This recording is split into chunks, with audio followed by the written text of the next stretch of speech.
everyone and welcome to Battle of the Beasts All Generation episode number 35. I'm Adam and today we've got two more beasts fighting it out for a spot in round 2. Just so you know, this is we're at the part of round 1, as tradition with every other series of Battle of the Beasts I do, where I'm kind of losing enthusiasm for it, but when I push myself through it, I will eventually get to the part to the end of it, and I'll be more enthusiastic for round 2. But that will probably go on until probably episode 50 or something. I'm not entirely sure. So if if we start getting less views here, then we'll know why. But yeah, unfortunately, because there's a lot of the same videos I'm doing, it's just getting a bit repetitive for me, and I'm just losing a bit of interest.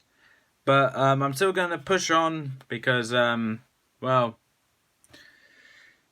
got really nothing else better to do. So, yeah, that's what I'll be doing.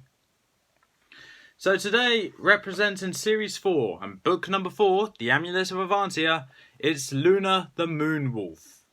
And her opponent, representing Series 5, The Shade of Death, book number 2, Hawkite, Arrow of the Air.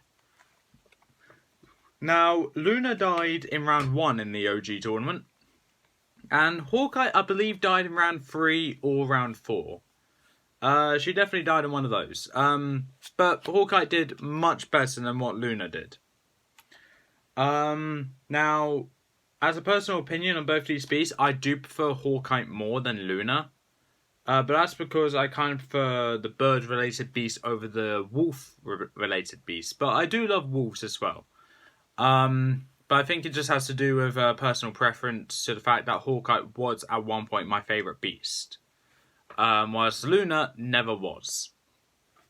So that's why Hawkite I prefer more than Luna. So we're going to get into the stats department. And with that, Luna the Moonwolf. In a forbidden land's dark woods lurks Luna Luna the Moonwolf. Her claws are sharper than the deadliest of daggers, and her teeth can tear holes in any armour. But her most powerful and dangerous weapon is her ability to exert control over animals unlucky enough to be nearby. Age 257, power 209, magic level 183, fright factor 84, and size is 132. Luna's abilities are invisible spectral form. Like the other ghost beasts, she can turn into a spectral form at will, but she can't actually attack. And also, while she can turn fully invisible, only her eyes are left visible, which is kind of terrifying, but kind of cool. Wild animal manipulation, that's to control any nearby animals. That's her wild and not beast, so don't expect her to control Hawkite. Natural weaponry, sharp claws and fangs. Yeah, thick hide. Yeah. Weaknesses for her are moon requirement. She cannot control wild animals in the moon if the moon is visible or if the moon is not visible. So if it's covered or if it's daytime, she's kind of screwed. Trained animals cannot be controlled by Luna. So a breeded animal, or a trained animal. So, for example, my dogs, they won't fall under Luna's control. Debatable, because they're very poorly trained. Then again, it's me just training them, so what can we do? And a pierceable hide. Luna's hide can be pierced by sharp branches. But yeah, that is Luna. And we're going to go on to Hawkite now. Arrow of the Air. Hawkite is an immense fiery bird with glowing red eyes and razor-sharp talons. She is an agile flyer and can outmaneuver anyone who tries to attack Gwildor. Hawkite protects the land and its people. Age is 457, power 211, magic level 159, fright factor 89, and size is 260. Powers and abilities are air manipulation, can create gale force winds with her wings, flight, obviously, hypnosis. Now this one I didn't actually know about. Hawkite can hypnotize enemies and prey into staying still so she can attack them if they look into her eyes. So that is actually kind of good. Natural weaponry, talons and a sharp beak. Enhanced durability and enhanced agility. Her only weakness that's on this Beast Quest wiki is enchantments. So for Luna, oh dear. Oh dear for Luna. Because there seems to be a slight situation that she has no weaknesses on this beast to go against. But, yeah, this is what we got. Let's see what we can do. So, with these, I think I know which one's going to win. Don't expect a very long battle, because there's already a 6-minute long stat department and intro. So, yeah, don't expect anything remarkable.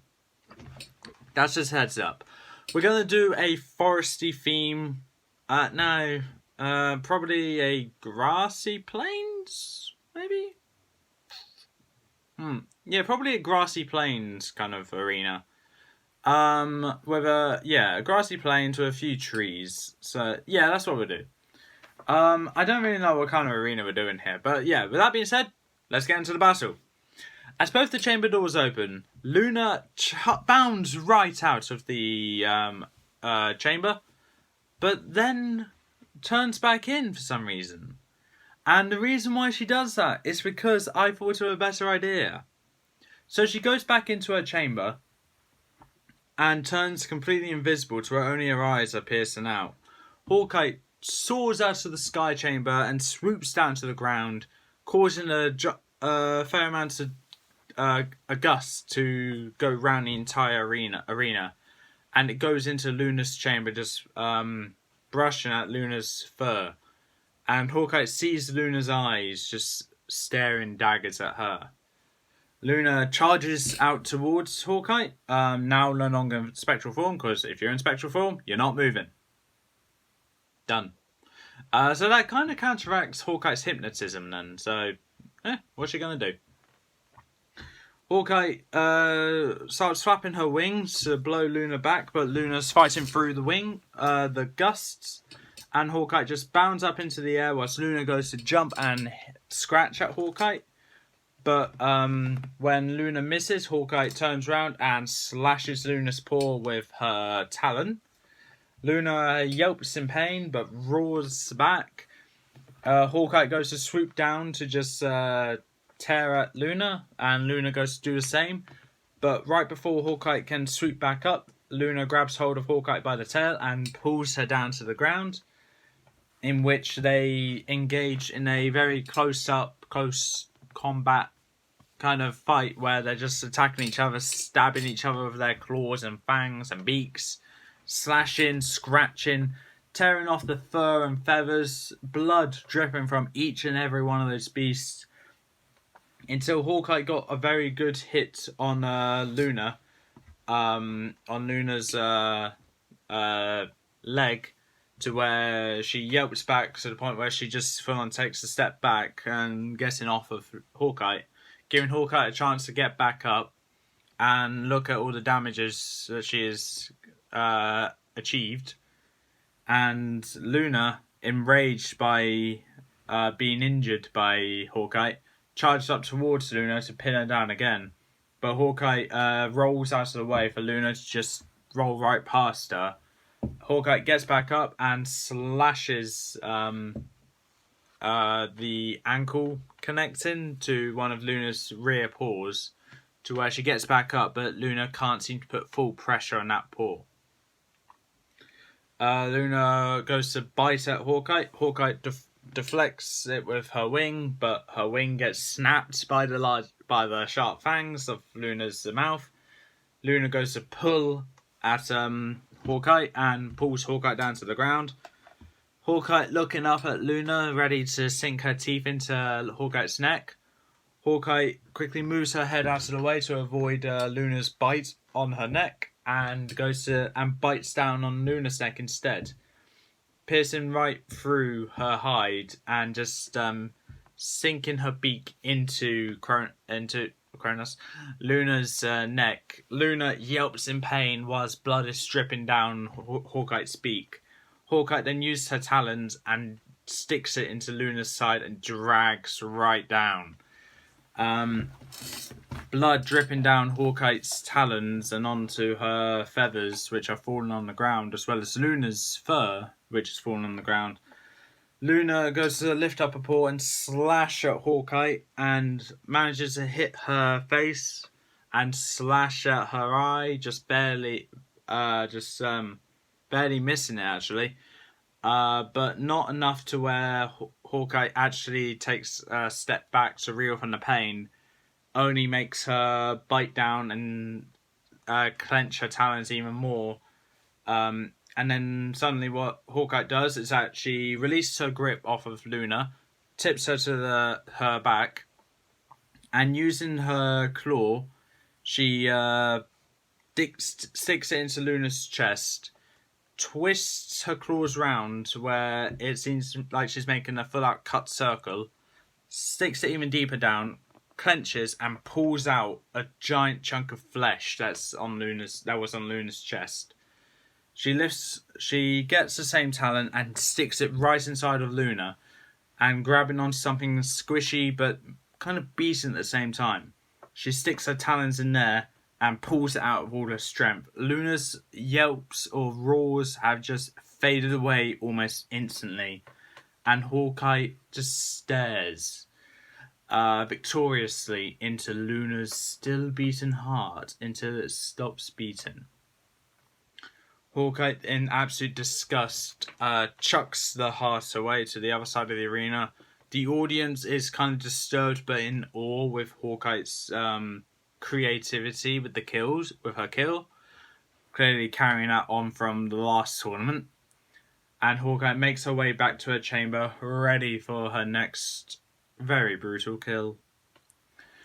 So with that, Hawkeye has won, Luna has lost. If you think Luna should have won, please leave in the comments below why you think that. However, my word is final, and quite frankly, I think everyone's going to agree with me when I say that Hawkeye is obviously going to win.